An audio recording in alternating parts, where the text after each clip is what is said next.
Assalamualaikum warahmatullahi wabarakatuh.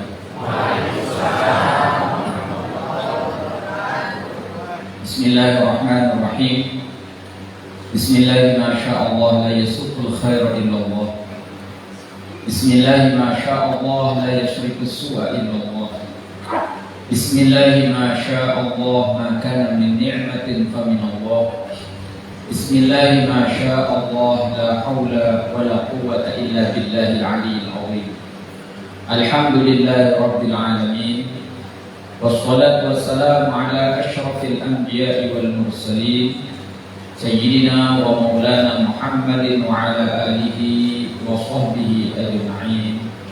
Qala rabbi shrah li sadri wa yassir li amri wa hlul 'uqdatam min lisani yafqahu qawli, amma ba'd. Hadirin wal hadirat jamaah sekalian, para pengunjung taman surga yang dimuliakan Allah Subhanahu wa taala. Pertama-tama marilah kita panjatkan rasa puja serta puji syukur kita kehadirat Allah Subhanahu wa taala yang telah memberikan kita rahmat, taufik, hidayah serta inayahnya, kesehatan, kesempatan dan usia panjang, sehingga alhamdulillah wa syukurillah pada malam hari ini kita dapat berkumpul, dapat bermuajahah, dapat bersilaturahim dalam kajian rutin bulanan ini. Mudah-mudahan pengajian kita, perkumpulan kita ini diberkahi oleh Allah Subhanahu wa taala. Kedua kalinya sholawat teriring salam mudah-mudahan selalu tercurahkan kehadiran bagi Rasul Nabi Muhammad sallallahu alaihi wasallam, dengan harapan mudah-mudahan kelak di yaumil akhir kita mendapatkan syafaat. Amin amin ya rabbal alamin. Jamaah sekalian rahimakumullah, pada malam hari ini kita akan membaca kitab Irsyadul Ibad ila Sabilir Rasyad. Kita akan membahas tentang ibadah sholat. Faslun fi tahrimi ta'khiri sholati. Dalam kajian ini kita akan membahas tentang keharaman mengakhirkan sholat an waktiha, dari waktunya, amdan, secara sengaja, wastihbabi ta'jiliha di awalil waktu, dan disunahkan mempercepat sholat di awal waktu. Ya mestinya kita memang ketika seruan azan itu tidak ada panggilan yang lebih mulia kecuali panggilan dari Allah Subhanahu wa taala. Tapi terkadang kita memang sering lalai, ya, sering sekali lalai kalau kemudian panggilan bos atau panggilan yang lain cepat kita berlarian. Tapi ketika panggilan azan terkadang seperti sebagian kita pura-pura tidak tahu, santai sekali. Padahal kalau kita baca misalkan di dalam kitab Mukhtasar Ihya Ulumuddin yang dikarang oleh Hujjatul Islam Imam Abi Hamid Muhammad bin Muhammad Al-Ghazali, kalau orang kemudian bergegas dia berlari ketika azan itu dikumandangkan, ya, maka besok ketika dia dibangkitkan di hari kiamat itu, mereka juga akan bergegas berkumpul di dalam satu titik, senang rasanya. Sama seperti kita kemudian sholat ketika azan dikumandangkan, maka kita senang untuk menuju ke satu titik di masjid itu. Nah, gambarannya besok di hari kiamat kita seperti itu. Maka orang-orang yang seperti ini akan dibangkitkan oleh Allah dengan panggilan yang lembut sekali. Nah, oleh karena itu maka jangan kita kemudian meremehkan dan menyepelekan ibadah sholat ini. Kita lanjutkan. Kalau Allah Ta'ala berfirman, Allah Subhanahu wa Ta'ala, fawailun lil musallin alladzina hum an sholatihim sahun. Fawailun, dan celaka, lil musallin, bagi orang yang sholat, alladzina hum an sholatihim sahun, yang mereka ini di dalam sholatnya itu adalah sahun, mereka ini lalai. Bukan berarti sahun ini ketika sholat kemudian lupa, pikirannya kemana-mana, bukan. Nah, kalau diartikan sahun itu adalah kita lupa ketika sholat, nah ini kan bingung orang yang sholat sudah sholat celaka. Tapi yang dimaksud itu qala Nabi sallallahu alaihi wasallam, yang dimaksud dengan sahur di situ adalah baginda Rasul Nabi Muhammad sallallahu alaihi wasallam bersabda, "Hum alladzina yuakhiruna sholata an waqtiha." Mereka itu adalah yang mengakhirkan sholat dari waktunya. Ya, mengakhirkan sholat dari waktunya. Dia tidak sholat zuhur kecuali asar tiba. Tidak sholat asar kecuali maghrib tiba. Tidak sholat maghrib kecuali isya tiba. Tidak sholat isya kecuali subuh tiba. Tidak sholat subuh kecuali waktu fajar tiba. Berarti ini artinya adalah sebenarnya adalah mengakhirkan sholat dari waktunya. Makanya kalau kita lihat di dalam kitab yang berbeda, misalkan dalam kitab Al-Kabair yang dikarang oleh Imam Ad-Dhahabi, di situ juga ada penjelasan. Misalkan di dalam surat Maryam ayat 59, Allah berfirman, "Fa khalafa min ba'dihim khalfun adha'u sholata wattaba'u syahawat fasawfa yalqawna ghayya." Datanglah nanti pengganti setelah kalian, adha'u sholat. Mereka itu generasi orang-orang yang menyia-nyiakan sholat, wattaba'u syahwat, dan orang-orang yang memperturutkan hawa nafsunya. Apa yang dimaksud dengan menyia-nyiakan sholat ini dalam firman Allah ini? Qala Ibnu Abbas radhiyallahu anhu, Ibnu Abbas mengatakan, laisa ma'na adha'uha tarakuha bil kulliyah. Bukan arti menyia-nyiakan sholat itu bukan berarti tidak sholat sama sekali, bukan. Dia pandai sembahyang katanya. Ya, walakin akhiruha an awqatiha, tapi maksudnya adalah mengakhirkan sholat dari waktunya. Bukan tidak sholat. Jadi Allah sudah sebutkan dalam ayat tadi bahwa fa khalafa min ba'dihim khalfun adha'u shalah wattaba'u syahawat fasawfa yalqawna ghayya. Akan ada generasi setelah kalian nanti, orang-orang yang adha'us shalah, mereka menyia-nyiakan sholat. Dan di sini Ibnu Abbas mengatakan bukan berarti itu adalah tidak sholat. Ya. Jadi laisa ma'na adha'uha tarukuha bil kulliyah, bukan. Akan tetapi walakin akhiruha an awqatiha. Mereka ini mengakhirkan sholat dari waktunya. Wa qala Sa'id bin Musayyab, Imam Tabi'in rahimahullah, Sa'id bin Musayyab, salah satu imam tabi'in, mengatakan, wa an la yusalli adh-dhuhra hatta ya'ti al-'ashr. Nah ini yang tadi yang katakan tadi itu. Tidak sembahyang zuhur kecuali asar datang. Wa la yusalli al-'asra ila al-maghrib. Tidak sholat asar kecuali maghrib tiba. Wa la yusalli al-maghriba ila al-isya. Tidak sholat maghrib kecuali sudah isya. Wala yusalli al-isya ila al-fajri. Tidak sholat isya kecuali sudah tiba waktu subuh. Wala yusalli al-fajra ila tulu'i syamsi. Dan tidak sembahyang subuh kecuali matahari sudah terbit. Faman mata wa huwa musirrun ala hadhil hal. Siapa yang meninggal kemudian tetap pada seperti ini model kelakuannya, walam yatub, dan dia tidak bertaubat kepada Allah Subhanahu wa taala, wa 'alallahu baghiyun, maka dia dijadikan sebuah baghiyun. Apa artinya baghiyun ini? Wa huwa wadin fi jahannam. Itu sebuah lembah yang sangat dalam di neraka jahannam. Dalam sebuah kitab dijelaskan lagi, lembah yang dalam itu diriwayatkan isinya adalah hayatun, banyak ular. Bukan satu ular, banyak ular. Dan satu ular itu besarnya seperti satu leher onta. Para kebelik belum unta, besarnya satu onta. Satu ular itu. Dan panjangnya itu adalah masirata syahrin, perjalanan 1 bulan. Hello, berbelon nih.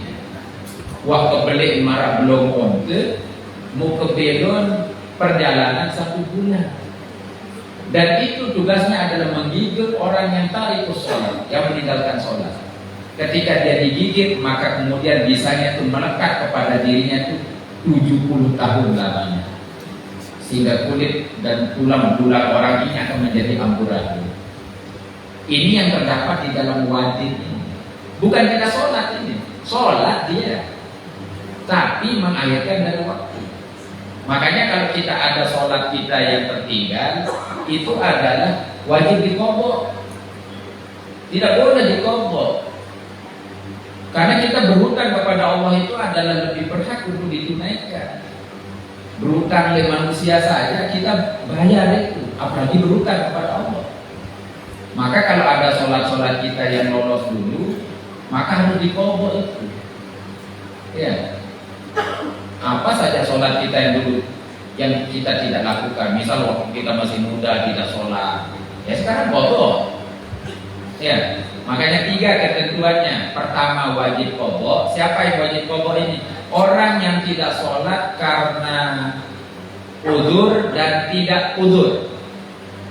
Kalau yang karena udzur itu seperti apa contohnya? Kalau udzur ini ya dimaafkan, udzur itu seperti tertidur, ya wajib qadha.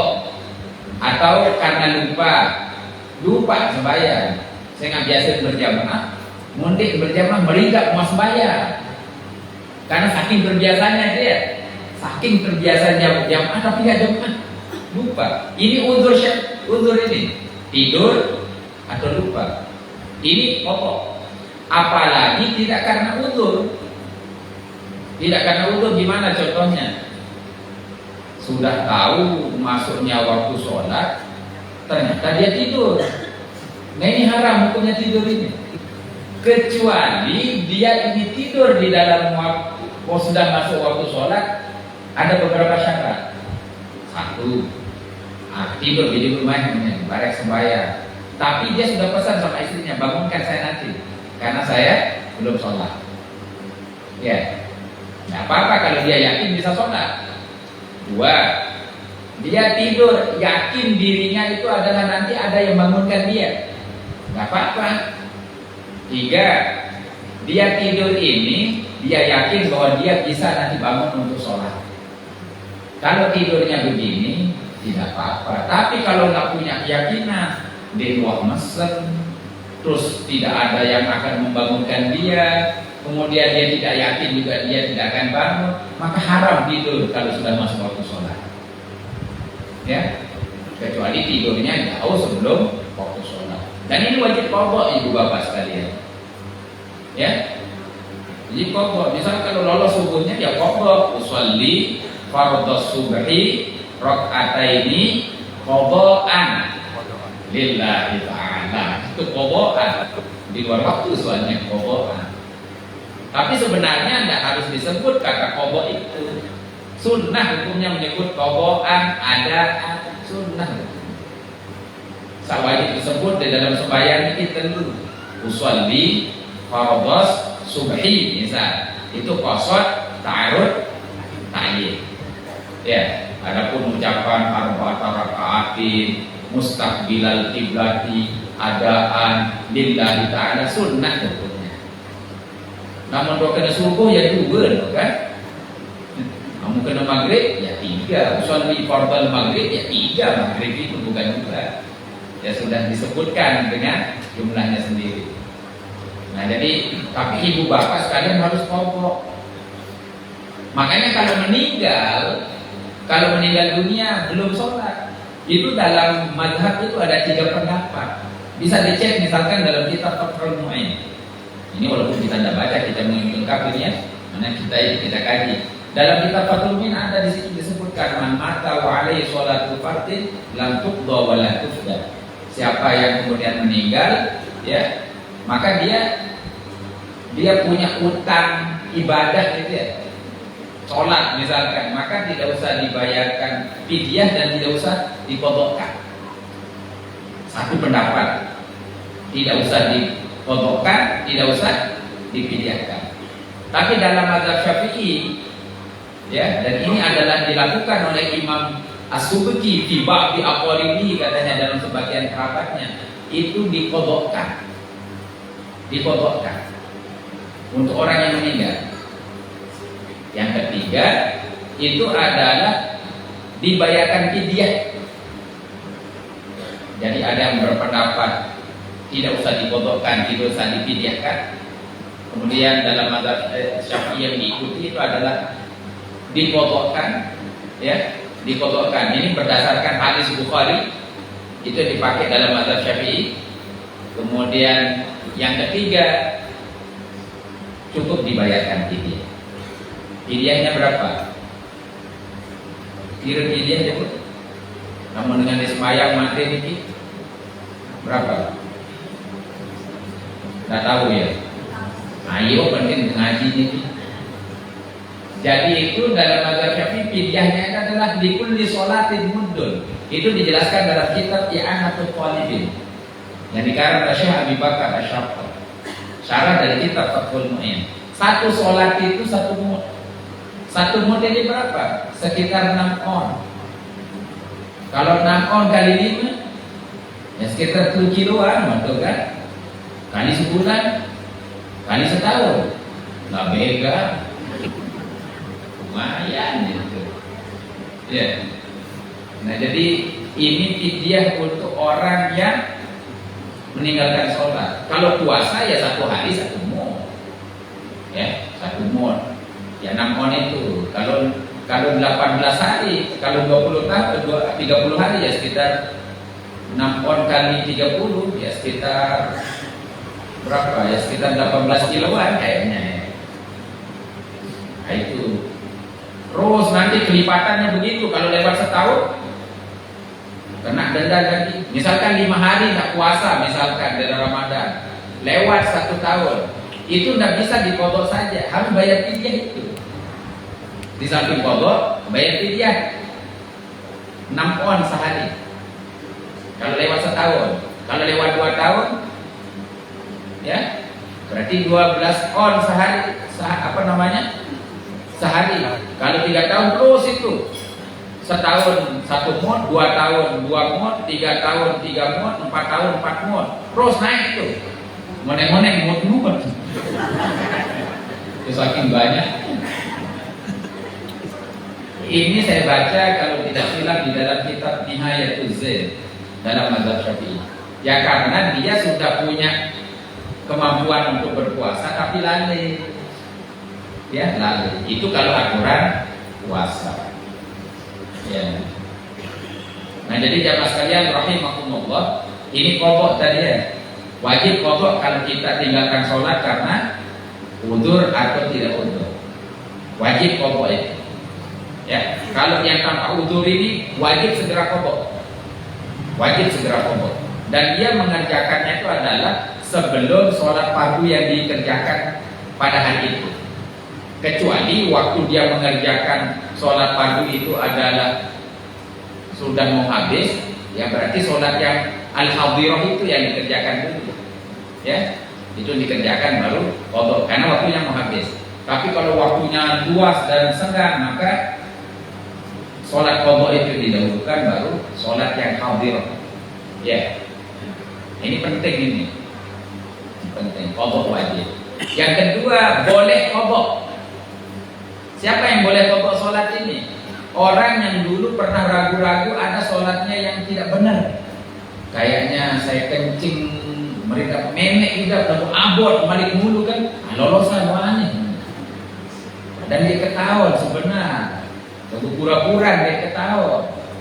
Ya, atau ragu-ragu pernah mungkin sarungnya ada kotoran dan seterusnya. Nah, ini hukumnya boleh qadha. Ya, boleh qadha.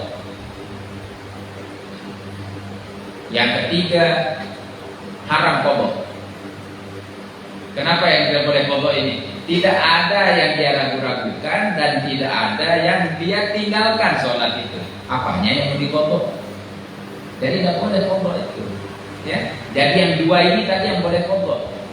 Atau misalkan ada pertanyaan di mana saya qadha dulu pernah lama saya nggak sholat waktu masih muda, waktu pemilih sembahyang ini. Nah ini dia qadha aja dia itu sampai batas yakinnya sampai mana itu. Ya, diqadha terus itu. Ya, diqadha dan tidak boleh melaksanakan sholat sunnah. Berbeda dengan sembahyang sunnah, linggih, pokok teron mandi. Iya. Jadi jangan fokus sama ibadah sunnah, fokus sama qadha-nya. Qadha aja terus. Iya, qadha. Nah ini penting ini. Makanya kita nggak boleh mengalahkan sesuatu yang wajib dengan yang sunnah. Makanya ada dijelaskan di dalam syarah kitab Bidayatul Hidayah dikarang oleh Imam Al-Ghazali. Itu syaratnya adalah Maraqil Ubudiyah yang dikarang oleh Syekh An-Nawawi. Di situ disebutkan bahwa man syaghalahul fardhu 'anil nafli fahuwa ma'dzur. Siapa yang sibuk dengan sesuatu yang wajib dan dia tidak sempat melakukan yang sunnah, maka itu termaafkan. Sibuk dengan yang wajib kok. Tapi jangan dibalik.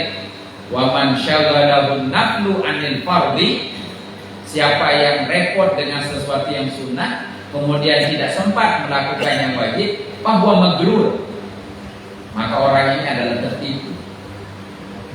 Sa sunnah dia gawe, sa wajib dia lolos. Karena ini kewajiban dulu. Ya, kewajiban dulu kita lakukan itu. Jangan mengalahkan sesuatu yang wajib. Sama kalau kita sholat misalkan. Kalau kita sholat itu kan sunat abad dalam sholat itu apa? Tahiyat sama tasyahud awal. Sudah kadung dia berdiri, imamnya ditegur sama makmum. Subhanallah, ini. Seandainya berkokoh lemuri ada kan? Ya karena kalau perempuan itu pakai tepuk tangan gininya, ya tangan kanan ke kiri. Subhanallah. Apa nih pakai tepuk? Yang laki-laki semua. Nah sudah kadung berdiri imamnya, turun lagi, ini tidak boleh. Karena berdiri ini rukun, sedangkan duduk itu adalah sunnah. Jangan kalahkan yang wajib dengan yang sunnah. Sama dengan kunut itu sunnah. Lolos dia tidak kunut kan? Sudah wantun jengkun niki. Subhanallah, pulang terus balik. Kembali lagi. Ya, ini kurang canggih imam ini tidak. Jangan kalahkan yang wajib dengan yang sunnah. Tidak boleh. Kalau dia tahu bahwa itu sunnah sama imamnya itu bisa batal sholatnya. Banyak kasus-kasus seperti ini. Ya. Nah, jadi jemaah sekalian rahimakumullah. Jadi ada 3 tadi ketentuannya itu ya. Jadi wajib qadha kalau sholatnya kelolosan apakah karena udzur atau tidak udzur. Kemudian boleh qadha kalau ada yang ragu-ragu untuk ihtiyat, ya hati-hati. Kemudian yang ketiga tidak boleh qadha. Ya, tidak boleh qadha kalau tidak ada yang diragu-ragukan dan tidak ada sholat yang ditinggalkan. Dan itu kalau ada itu sholat itu sesuai dengan waktunya ibu bapak sekalian ya. Timah sembahyang subuh misal sekarang, ya subuh tapi mau dilakukan di waktu zuhur pokoknya jangan dikeraskan. Ya, atau sebaliknya sholat sholat zuhur di waktu mana? Pokoknya sholat itu sesuai dengan waktunya, Pak. Kalau zuhur dilakukan di waktu malam, pokoknya nyari boleh, ya. Kemudian yang subuh dilakukan di waktu zuhur, jangan dinyarikan, ya, jangan dinyarikan. Jadi ikut siang atau malam, siang atau malam. Nah jadi ini adalah orang-orang yang meremehkan sholat ini ibu bapak sekalian ya. Nah dalam kitab ini dijelaskan bahwa wailun itu artinya adalah syiddatul adab, saking beratnya siksa bagi orang-orang yang menelehkan sholat. Wakila dikatakan wadin fi jahannam, itu adalah sebuah lembah yang ada di dalam neraka jahannam. Lau suyirat fihi jibalud dunya ladzabat min syiddati harri. Seandainya itu adalah dijalankan di situ gunung-gunung dunia di atas wadin itu, ladzabat min syiddati harri, niscaya hancur dia saking panasnya wadin itu, jurang yang sangat dalam itu. Fahuwa maskanu man yuakhiru sholata an waqtiha, itu adalah tempat orang yang mengakhirkan sholat dari waktunya. Ya. Jadi itu wailun. Jadi wailun itu diartikan adalah syiddatul adzab, beratnya siksa. Ya. Yang kedua, wailun itu dikatakan wadin fi jahannam, jurang yang sangat dalam di neraka jahannam. Yang seandainya gunung di dunia ini dijalankan di situ itu akan meleleh, saking panasnya. Apalagi badan kita itu Bapak ya, apalagi badan kita. Maka ya sebelum kayak tadi itu, kalau kita sebelum meninggal ya tunaikanlah dulu hutang itu. Namun sempat biji jadi tidak sembayangan, ya dikodokkan. Oh, saya mau kodokkan dulu mana? Kalau sempat. Atau mau dibayarkan fidyah, ya. Jadi kita tunaikan dulu kewajiban-kewajiban kita kepada Allah Subhanahu wa taala. Kita sebentar di sini. Ya, 60-70 tahun selesai, Pak. Iya. Kan Rasulullah sallallahu alaihi wasallam menyebutkan bahwa a'maru ummati ma baina 60 wa 70. Umur umatku antara 60-70. Nah, kita ini sudah berapa umur kita? Jadi oke diri ini kan nama orang orang. Iya. Makanya di dalam kitab Naswahil Ibad disebutkan arba'atu asya' la ya'rifu qadraha illa arba'. 4 hal orang tidak akan tahu manfaatnya kecuali di 4 hal. Asyabab la ya'rifu qadruhu illa syuyukh. Ya. Masa muda itu tidak akan kita tahu bagaimana faedah dan manfaatnya illa syuyukh, kecuali kita sudah tua. Kalau kita sudah tua baru kita rasakan masa muda itu, Pak. Oh, ternyata kayak sakit, kolesterol tinggi, asam kurang. Nah, ini ya baru kita tahu bagaimana nilainya masa muda itu ketika kita sudah tua. Maka orang kalau sudah umur 40 tahun itu sudah dalam rangka menuju kepada Allah itu. Di umur petang dasar masih selalu hati-hati itu. Ya tidak mesti ukuran 40. Ada orang anak-anak juga diharapkan panjang umurnya ternyata meninggal juga kan. Wa kam min sabiyyin, kata para ulama, wa kam min sabiyyin yurtajatu la umri. Betapa banyak anak kecil yang diharapkan panjang umurnya sama orang tuanya. Faqad udkhila zulmatal qabri, dia sudah dimasukkan ternyata ke dalam gelapnya kuburan. Dan jadi ukuran tua atau muda, ya, dan jadi ukuran. Maka kata para ulama, kam min sahihin mata min ghairi illatin wa kam min saqimin asyahinan min ad-dari. Betapa banyak orang yang sehat mati mendadak. Baru dia ngaji sebenarnya mati, ini kan? Wa kam min saqimin asyahinan min ad-dari. Betapa banyak orang yang kemudian sakit bertahun-tahun tapi masih hidup. Masih hidup. Ya, makanya kita harus tetap persiapan ini. Ini ada informasi gempa katanya ya. Megatrust besar sekali. Wah, itu ada itu terus negara mempersiapkan apa? Ini begituan kan? Bagaimana ini sudah ada sirine apa enggak? Ini kan prediksi, perkiraan. Bisa terjadi, bisa tidak kan? Perkiraan manusia kalau Allah menakdirkan tidak terjadi kan? Tidak terjadi. Di mana ini? Coba apa yang pasti terjadi dan mendadak itu bisa terjadi apa? Mati. Di dalam persiapan. Yang tidak jelas itu dipersiapkan dengan matang. Yang jelas dan pasti itu tidak disiapkan dengan matang. Masya Allah.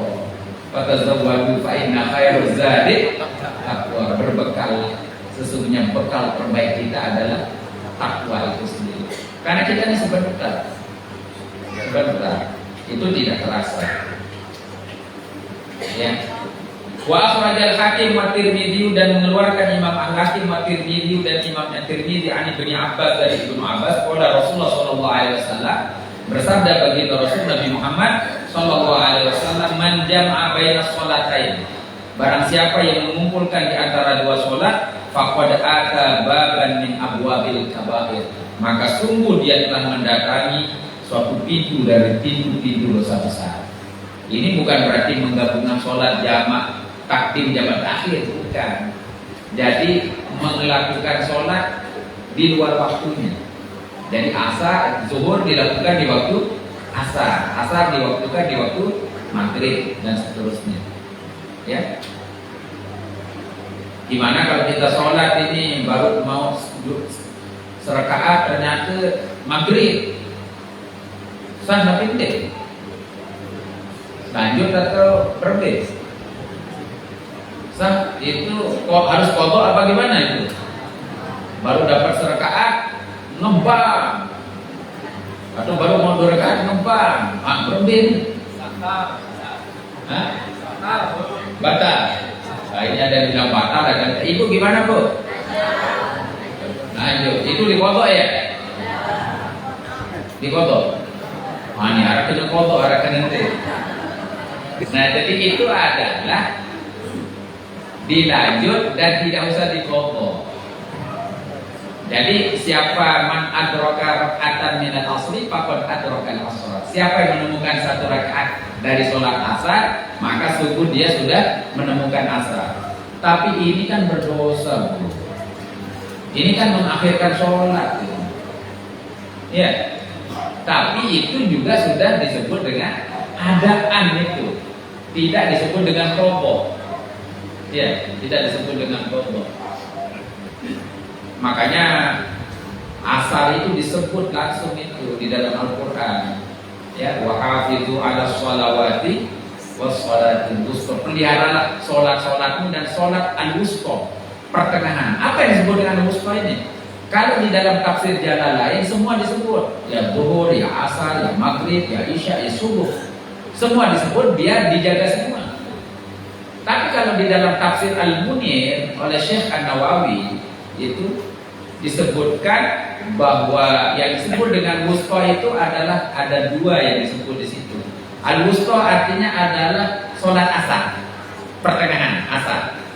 Maka dalam sebuah riwayat hadis disebutkan barang siapa yang meninggalkan sholat asar faqad habita amalu, maka terhapus semua amalnya. Karena kita sering remehkan asar ini, nikah pegawai apa balik dulu, ini kan munin LRI itu Allah wujud kita mbak gitu bener deman persik cek lihiman wah cimol ya apalagi ke cimol bahasa mahmin ya ini asar ya. Sebagian pendapat para ulama disebutkan di dalam tafsir Munir itu adalah maksudnya adalah sholat subuh. Subuh maksudnya, al-wusta itu subuh. Ya, karena subuh ini juga sulit bagi sebagian orang untuk bangun itu.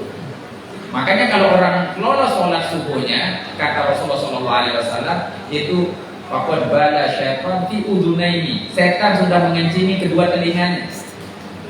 Terpenek ketok. Makanya dalam sebagian kitab dijelaskan para ulama ahli tasawuf itu kalau katanya lolos subuhnya itu dicuci telinganya. Kenapa katanya? Jadi kayak ujian si setan. Ini. Jadi setan itu kencingnya di sini kalau kita lolos subuh. Tapi kalau malam setan itu nginapnya di mana? Kalau di dalam kitab Bulughul Maram, ya, yang ditulis oleh Ibnu Hajar Al-Asqalani, itu adalah nginapnya di Khayshum, di sini. Maka kita kalau berwudu itu di subuh itu didalamkan sedikit menghirupnya. Gitu. Nah, nanti kita bahas kalau kita ngaji fikih. Tapi ini kalau kita ngaji fikih juga, ngaji fikih hadis dan tafsir ini jadinya. Nginapnya di sini. Nginapnya di sini. Jadi harus itu. Ya. Tapi sebelum menghirup sini, aturan fikihnya jangan memasukkan tangan ke dalam wadah. Karena kata Nabi, kamu tidak tahu semalam tanganmu merayap kemana. Beda yang dia nimeni, perlu dibedure kan? Maka jangan masukkan dia langsung ke dalam wadah. Ini juga menjadi dalil kalau kita ngaji fikih bahwa air yang sedikit kalau kemudian kemasukan mutanajis maka dia itu adalah menjadi najis, menjadi mutanajis. Maka kalau airnya sedikit kemudian tangan kita ini adalah kotor, mutanajis, air yang datang ke kita, bukan kita yang datang ke air. Ini juga aturan nyuci ini. Ya, ini banyak kadang-kadang kita nyuci itu kadang-kadang airnya didahulukan daripada pakaiannya. Itu walaupun sampai sekian bak itu tidak bisa dia suci itu. Dia beda suci kaca bersih. Ada dia kotor tapi suci, bersih tapi tidak suci. Ya karena tadi itu teknis nyucinya yang salah. Kalau sudah nyucinya salah, kemudian nanti akan merembet semua ke sholat itu. Karena sholatnya menggunakan pakaian yang tidak bersih, tidak suci. Mestinya kalau nyuci begitu, kalau melihat hadis tadi itu, airlah yang datang kepada pakaian.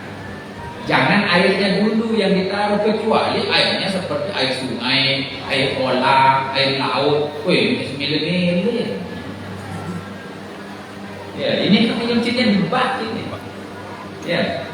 Nah, masukkan dulu pakaiannya, baru kemudian masukkan airnya. Sampai terus meluber. Keluarkan bilas lagi, masukkan lagi masukkan lagi pakaian itu, baru kemudian masukkan air lagi sampai full, ya sudah suci. Sama kalau kita wudhu pakai segelas ini, di sana apa? Air tuh. Ini kan yang tumpah sini. Kalau kita masuk sini, ya mustakmal dia. Airnya kurang dari 2 bulan. Ya. Jadi penting juga kita ngaji fikih itu. Ya. Sholat, itu UWN fikih itu panjang, tentang air, tentang wudhu, tentang tayamum, tentang najis, tentang mengusap kedua sepatu. Ya, nanti itu ada bab sepatu, tidak harus basuh kaki tapi sepatunya yang diusap gitu. Jangan nanti kita bengak-bengak sama orang, orang tuh murid namanya sepatu si dulu-dulu. Ya, karena kita belum ngaji tentang babu masil kufain, bab mengusap kepada kedua sepatu. Ya, tentang bab haid, tentang bab sholat, tentang bab zakat, tentang bab haji, tentang bab jual beli, riba, salam, ya, murabbahah, mudharabah, istisna, ya, gade, pesanan, macam itu. Nanti belum masuk bab nikah, syarat wali, ya, bagaimana perempuan yang menikah online, banyak sekali. Ada nusyus, ada ilah, dan seterusnya. Ya, nanti mungkin Pak Edi hati itu melihat kurikulumnya, kita baca kitab apa, fikih itu mungkin subuh itu. Iya, tapi ini juga penting itu kan. Dan kita ngaji fikih itu kata Ibnu Umar, majelis fikih khairun min ibadati sittina sanatan. Hadir di majelis fikih kita bicara hukum itu adalah lebih afdal dari ibadah 60 tahun. Yang majelis tentang halal dan haram, sah apa tidak sah, batal apa tidak, ya. Sama tadi kita bicara kodok dan seterusnya itu panjang bicaranya. Ini dilanjutkan bagaimana ya? Hanya jawab. Ini saya baca sepotong aja. Ini saya baca kitab saya ini, mana saya ternyata lupa bawa kacamata saya ini. Ya, iya. Baik, terima kasih.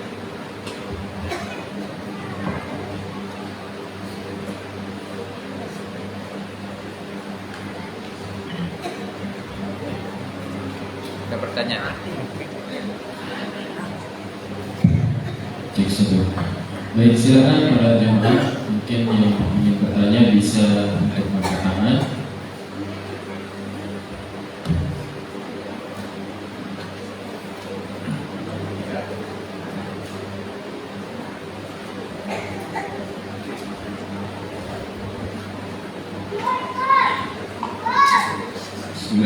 Assalamualaikum warahmatullahi wabarakatuh. Saya langsung saja Tuan Guru. Tadi sempat dibahas masalah mengakhirkan waktu sholat. Nah, kira-kira gimana hukumnya kalau kita sholat di waktu?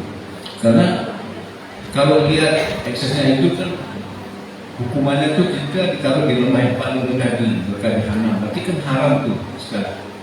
Nah, ini kira-kira begitulah yang ada pemahaman di kita ini. Kira-kira bagaimana? Terima kasih. Ya. Baik. Ditampung dulu atau langsung? Jawab aja nanti. Baik.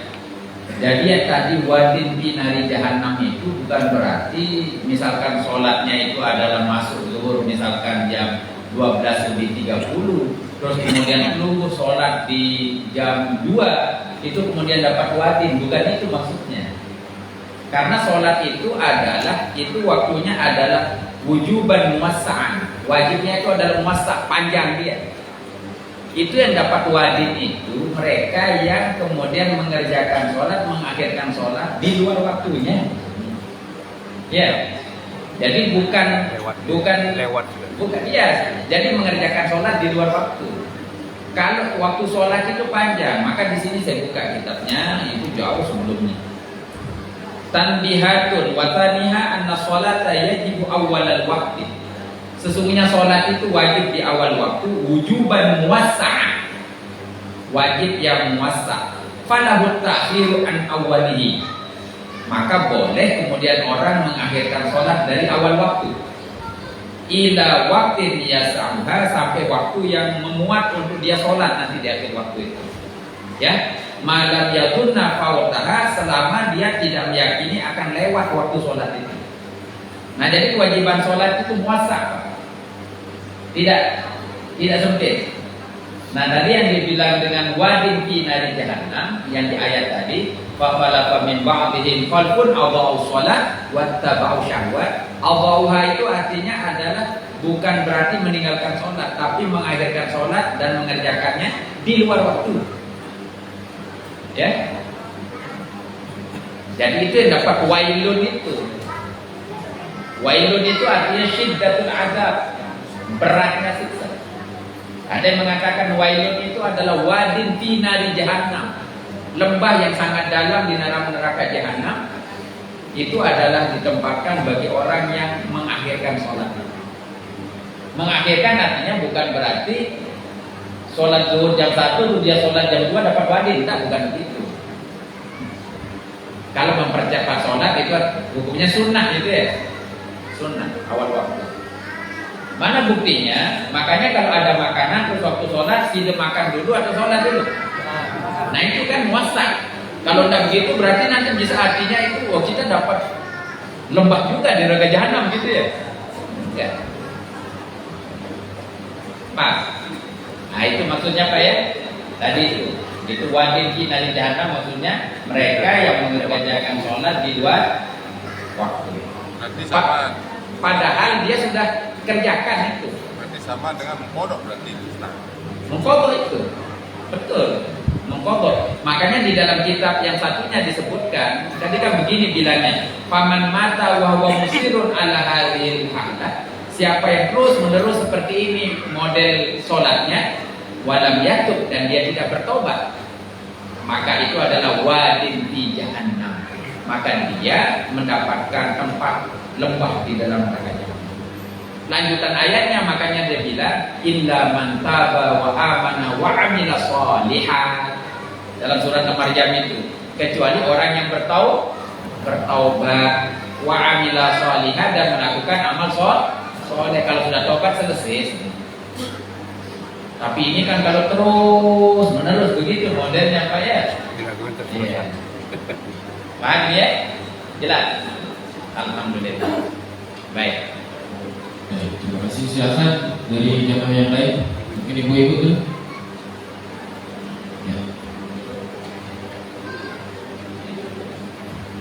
Wah, banyak juga pertanyaan. Terima kasih. Assalamualaikum warahmatullahi wabarakatuh. Waalaikumsalam warahmatullahi wabarakatuh. Ini pengalaman di sekolah Pak Ustaz. Oh ya. Jadi antar waktu istirahat itu jam 12.30 dapat waktu sholat. Mana yang kita pilih, kita ikut sholat berjamaah ataukah kita sholat sendiri, karena harus masuk lagi Pak Ustaz. Misalnya hanya 20 menit. Iya. Itu saja mungkin Pak Ustaz. Terima kasih. Wassalamualaikum warahmatullahi wabarakatuh. Iya. Waalaikumsalam warahmatullahi wabarakatuh. Ya, kalau ada waktu kita untuk berjamaah, ya berjamaah saja. Ya, karena sholat berjamaah ini itu adalah 27 derajat itu. Kalau daripada kita sholat sendirian, ya. Jadi 27 derajat. Kalau 27 itu kali 5 berapa? 27 kali 5 135. Kalau kita sholat sendirian terus sehari itu berapa jadi fadilahnya? 5. Berapa hari kita bisa kejar sampai 135 itu? sejelo 5, 2 jelo 10, 3 jelo 15, 4 jelo 20, 5 jelo selai 8 monen sebulan. Jemaah ini karena waktu kita Pak. Iya. Kita kan waktu ini pendek di dunia ini. Kita kan harus mencari amal-amal terbaik dan terbanyak. Kan begitu. Makanya kalau kita baca dalam kitab Al-Adhkar An-Nawawi ada adab-adab di situ. Adab menggunakan pakaian, adab menggunakan sandal, adab masuk ke jeding, ya. Itu karena sunnah Nabi. Kalau sunnah itu berarti kan kita dapat pahala.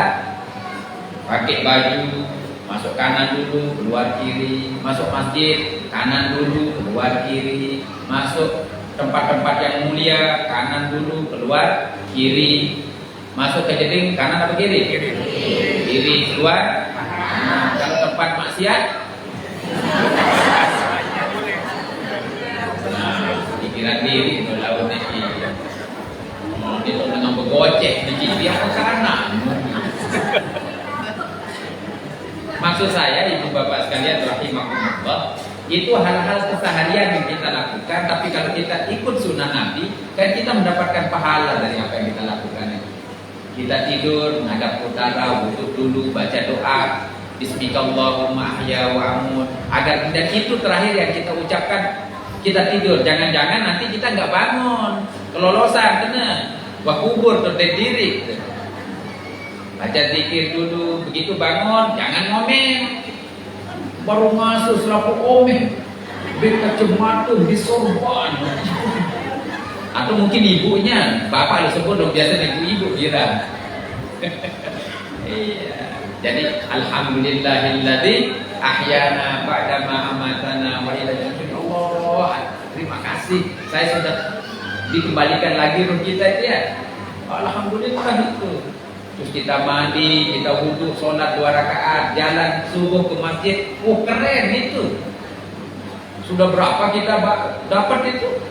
Ya, udah bangun, baca doa, terus keluar melihat langit. Bilang apa? Dalam Al-Qur'an disebutkan, Rabbana ma khalaqta hadza batila subhanaka faqina adzabannar. Kita mandi, terus sudah 3 jalan ke masjid, sudah seger, minum, wah 5, qobliyah subuh, khairun minad dunya wa ma fiha, lebih baik daripada dunia dan isi-isinya. Wah 6 kita berjamaah terus itu seperti kita qiyamul lail sepanjang malam, terus zikir, apalagi ada kajian subuh sampai waktu syuruk. Itu pahalanya adalah seperti haji dan umrah, dan Nabi menyebutkan sempurna, sempurna dan sempurna. Hadisnya hasan, bukan dhaif apalagi maudhu. Cek aja dalam kitab Al-Adhkar yang dikarang oleh Imam An-Nawawi. Berapa sudah kita dapat fadilah itu subuh itu Pak ya? Dengan ada sebelah kiri kanan tetangga di mana belum tentu tahu. Itu oleh masjid Muhammad Mupi. Mupi ngetes seluruh. Berkah rasanya. Dan kita masuk dalam doa Nabi itu. Ya, berkahilah mereka yang di pagi hari. Maka kalau kita bangun subuh itu luar biasa. Ya. Nah jadi itu saya fadilah jamaah gitu tadi Bu ya. Nah, jadi usahakan di mana lah cara kita berjamaah. Walaupun dengan anak-anak kita jamaah boleh enggak? Boleh. Anak kecil jadi imam sah apa enggak? Sah dalam mazhab Syafi'i. Yang penting dia sudah tamyiz. Pekocik jadi imam ini. Jadi mengkocik dengan yalim kan? Bacaannya bagus. Ambil fadilah berjamaah itu, ya. Terutama laki-laki. Makanya Rasulullah SAW sebutkan, "Idza ra'aitum ar-rajula ya'tadul al-masajid fashhadu lahu bil iman." Apabila kamu melihat ada seorang laki-laki terus saja dia ke masjid, fashhadu lahu bil iman. Saksikan dia dengan iman. Ya. Idza ra'aitum ar-rajula ya'tadul masajid fashhadu lahu bil iman.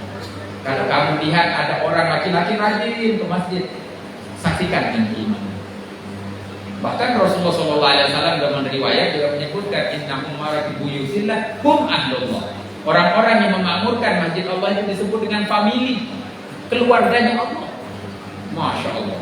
Itu kurang apa lagi kita disebut itu ya? Ya. Dalam Al-Quran juga disebutkan itu innama Ya'budu masajidallah man amana billahi wal yaumil akhir. Hanya saja yang dapat memakmurkan masjid-masjid Allah itu adalah orang-orang yang beriman ya kepada Allah dan hari akhir. Tidak kena yo rajin masjid berbeda kena jangan. Ya, jangan. Syukur kita. Pokoknya kita ini menunggu dari waktu ke waktu Pak Ibu Bapak ya. Dari zuhur kita nunggu asar, asar kita nunggu maghrib, maghrib kita nunggu isya, isya kita nunggu subuh. Kita niatkan seperti itu. Jadi selalu itu dalam kebaikan kita itu niatnya. Bukankah Rasulullah SAW sebutkan niatul mukmin khairun min amali. Niat orang mukmin itu lebih baik daripada perbuatannya itu sendiri. Jadi subuh nunggu zuhur. Kapan zuhur? Rindu lagi kami asar. Terus saja begitu.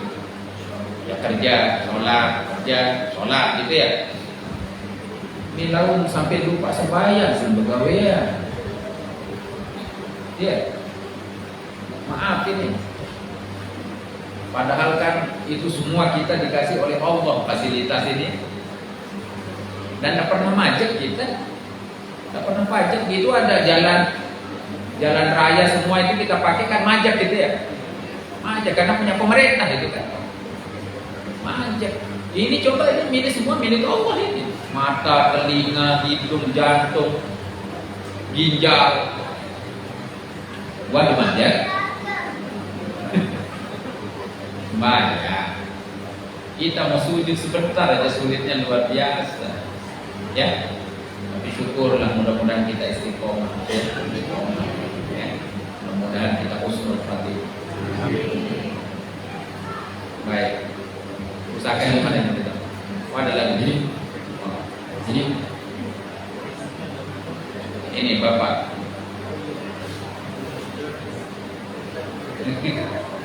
Mana moderatornya ke situ?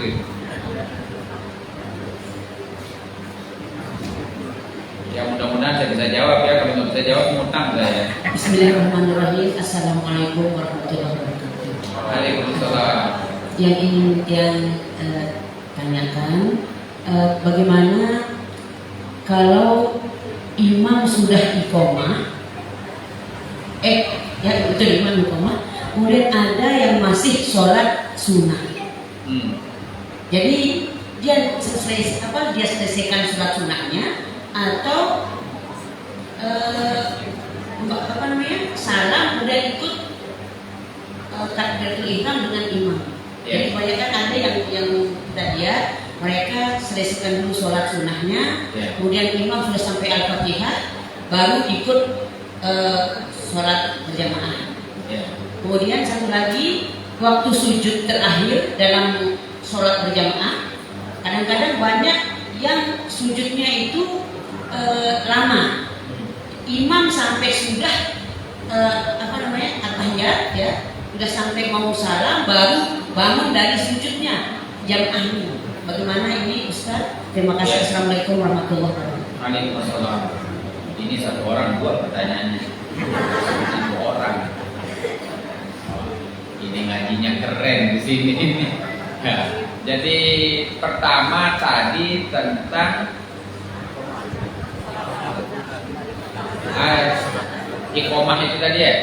Apakah dilanjutkan sholatnya ataukah salam? Nah jadi itu kalau baru mulai sholat takbiratul ihram itu diputus saja sholatnya dulu. Ya, nanti kemudian langsung ikut berjamaah. Itu dijelaskan dalam literatur kitab-kitab mazhab Syafi'i. Kecuali dia itu adalah sudah lebih satu rakaat, dia sudah mau menuju kedua rakaat itu ya. Kan itu tidak lama. Nah itu sebagian para ulama mengatakan jangan dibatalkan, tapi lolos sampai kemudian salam. Nah itu ya. Tapi kalau baru mulai itu adalah dibatalkan, ya, sehingga langsung masuk ke dalam sholat berjamaah. Jelas Bu ya? Nah yang kedua terkait dengan sujud yang lama. Sujud yang lama. Begini.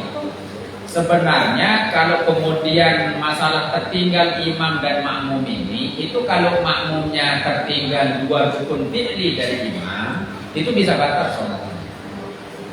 Satu. atau makmum itu tertinggal melampaui imam 2 rukun fi'li, itu juga batal sholatnya. Ya, 2 perbuatan fi'li. Jadi imam masih ruku, ternyata dia mendahulunya sudah i'tidal, terus dia sujud, imamnya baru i'tidal. Nah, 2 sih dulu imam. Atau telat dari imam 2 rukun fi'li. Ya, telat. Imamnya sudah sujud, dia selalu masih ruku. Nah, ini juga nggak boleh. Nah, kalau yang tadi itu kan dia tidak akan tertinggal 2 rukun fi'li. Pasti akan tertinggal 1 rukun fi'li, yakni salam saja nanti. Makanya kalau perlu baca di dalam kitab Al-Adhkar An-Nawawi, kitab Adhkar lagi tersebut. Ini seingat saya kan kalau dialog begini kalau mengingat-ingat referensi kitab ini. Jadi dalam kitab Al-Adhkar kalau tidak khilaf di situ yang diperbolehkan di situ adalah di tasyahud. Di tasyahud. Karena sunnah hukumnya kita membaca doa setelah tahiyat itu. Ya. Jadi tidak langsung salam, Allahumma inni a'udzubika min adzabil qabri wa min adzabil nar dan seterusnya. Dan boleh memperpanjang doa di situ. Sesuka-sukanya. Ya. Walaupun imam nanti sudah salam, kita belakangan salam. Enggak apa-apa itu. Itu dijelaskan oleh Imam An-Nawawi dalam kitab Al-Adhkar. Nah, disitulah kita panjang doanya. Berbedanya dengan imam juga boleh, sekalipun imam sudah salam, kita belum salam. Ya, itu di bab tasyahud, doa setelah tasyahud di kitab Al-Adhkar. Nah, yang tadi itu ya silakan saja, nggak apa-apa, mau sujud lama itu yang penting nanti tidak terlalu tertinggal sampai salam sama imam. Tapi sebenarnya doa yang lama dipanjangkan itu tadi ketika apa tadi? Tasyahud akhir. Tasyahud akhir. Jadi boleh berlama-lama di situ. Boleh berlama-lama. Ya, boleh. Doa apa yang dipanjangkan? Yang penting dia ini kalau bahasa Indonesia bahasa Sasa. Itu ya. Jadi silakan saja mau sujud begitu. Ya, kan dia tidak sampai salam imam itu kan. Dan di situ yang boleh untuk berlama-lama di tasyahud. Ini Bapak terakhir. Ya. Nafi ini juga. Bismillahirrahmanirrahim. Terakhir ini ya. Warahmatullahi wabarakatuh. Jemaah Asmaul Husna dan Ustaz yang dimuliakan Allah.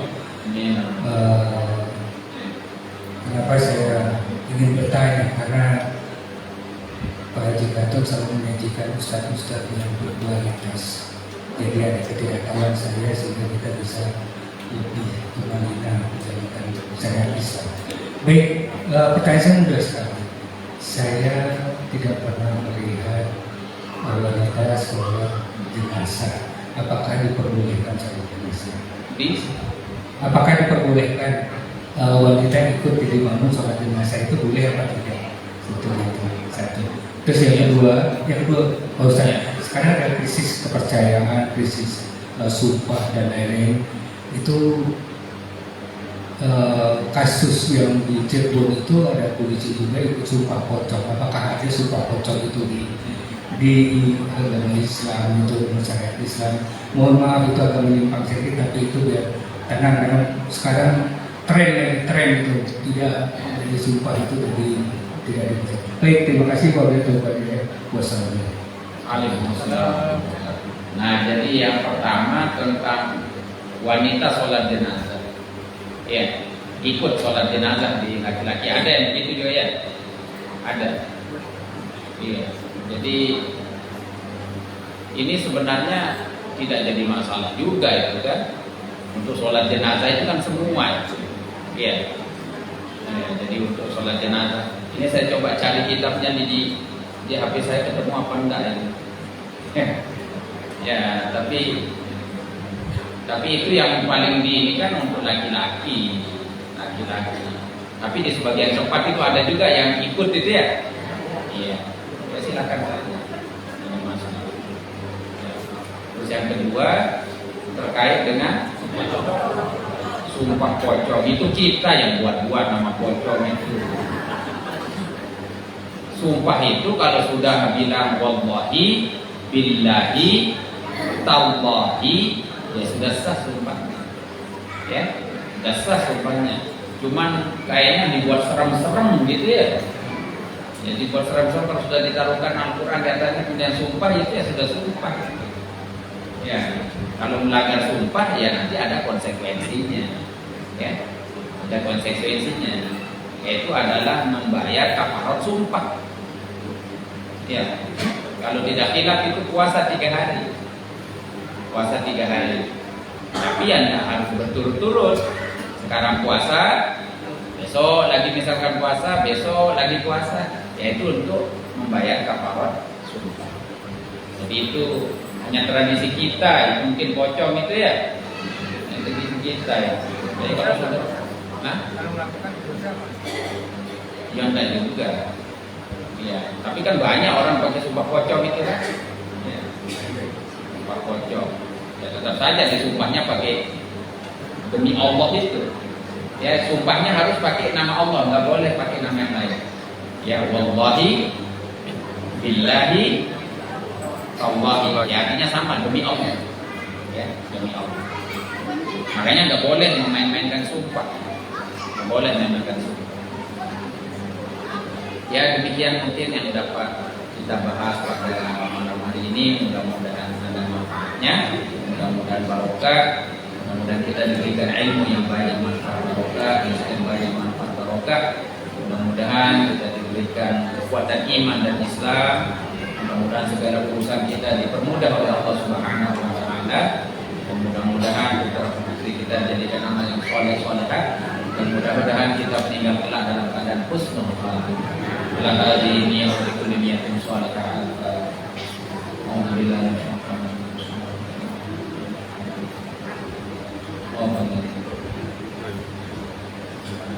A'udzu billahi minasyaitonir rajim. Bismillahirrahmanirrahim. Hamdan yuwaffi ni'amahu wa yukafi madhidah. Ya Rabbana lakal hamdu kama yanbaghi li jalalika al-'azim min sultanik.